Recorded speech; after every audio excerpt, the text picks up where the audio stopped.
Ето, че съм готов за път. Багажът е събран. Аз съм се обръснал.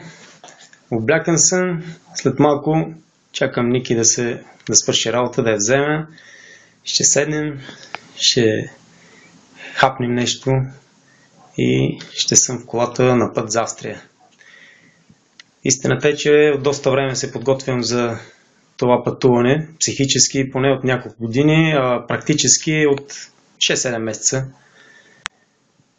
Положих усилия да науча немски. Колко съм научил, ще се разбера след 2-3 дена, като стъпа на немско говоряща земя. Мисля, че физически съм добре. Положих усилия в тази насока. Упорито търсих работа. Попълнил съм стотици апликейшени. Мога да си кажа, че успешният процент е 3 на 100. 3 те викат на интервю. Не е зле, пак е добре. Какво мога да кажа? Колата е готова, аз съм готов. Мисля, че и Ники е готова.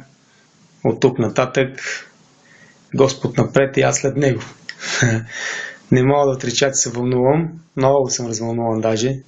Чакал съм този момент от доста време. И просто надявам се, че ще съм здрав и всичко останало ще бъде наред. Така, ще се видим от тук нататък вече на път.